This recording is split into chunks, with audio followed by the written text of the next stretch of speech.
বন্ধুরা সবাইকে আসসালামু আলাইকুম। আর একটা নতুন এপিসোডে আপনাদেরকে স্বাগতম।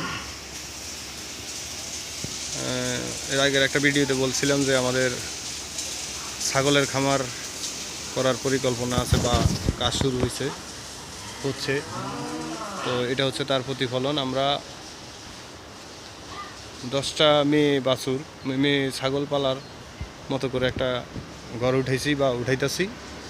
তো এটা হচ্ছে পাটাতন করা হয়েছে মাটি থেকে 1.5 ফিট উঁচা করে। আর একটু বেশি দেওয়ার দরকার ছিল, কিন্তু আমাদের যে সিমেন্টের যে খামগুলা ছিল ওইগুলার কারণে একটু কম হয়েছে উঁচুটা। যাই হোক, এখানে নেট দেওয়া হয়েছে। নেটটা হচ্ছে আপনার ভিতরে জিআইটার আর উপরে হচ্ছে আপনার প্লাস্টিক, আর নিচে 1.5 ফিট পরিমাণে টিন দেওয়া হয়েছে যাতে শিয়াল বা অন্য কোনো প্রাণী আক্রমণ করতে না পারে ছাগল বা ছাগলের বাচ্চারে। আর এখানে সেটা ভিতরে পাটাতনের উপরে আমরা যে চিকন আড়নগুলো আছে, যেমনকি এই টাইপের আড়নগুলো 1/2 ইঞ্চি করে ফাঁকে ফাঁকে আমরা দিয়ে পুরো পাটাতনটাই করব, যাতে ছাগলের যে পায়খানাটা আছে ওটা নিচে পড়ে যায় এজন্য। আর উপরে আমরা টিন ব্যবহার করছি, আর টিনের নিচে ফোম দিয়ে দিছি যাতে অতিরিক্ত গরম না লাগে। তারপরেও ফ্যানের ব্যবস্থা তো থাকবেই। আর এখানে দরজার ব্যবস্থা করা হয়েছে। এই যে এটা দরজা।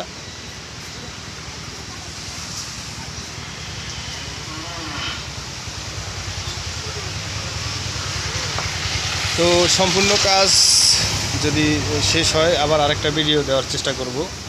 এখানে যে মাঝামাঝি অংশে আমরা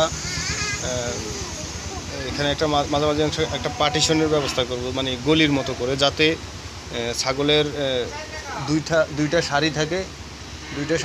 ওই দুই সারিতে দুই সাইডে 2 সারি থাকবে, মাঝখানে যাতে ছাগলগুলো খাবার খাইতে পারে ওইরকম একটা ব্যবস্থা নিব।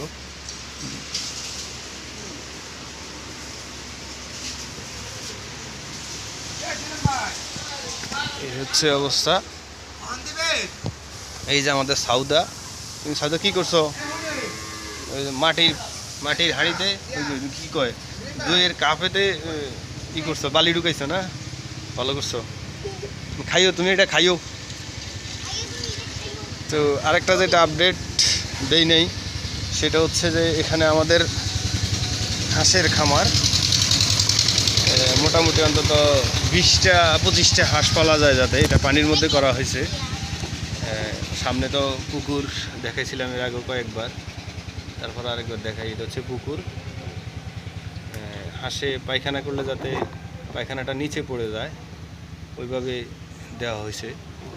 আর এটাতেও টিন ব্যবহার করা হয়েছে উপরে, আর নিচে ফোম দেওয়া হয়েছে যাতে অতিরিক্ত গরম না লাগে।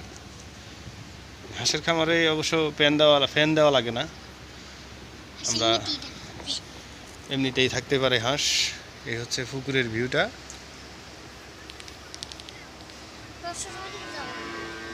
এই হচ্ছে ছাগলের খামারের পিছনের সাইড। এই যে পিছনের সাইড।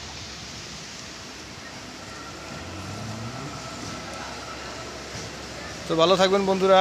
আশা করি ভিডিওটি ভালো লাগলে লাইক করে দিবেন,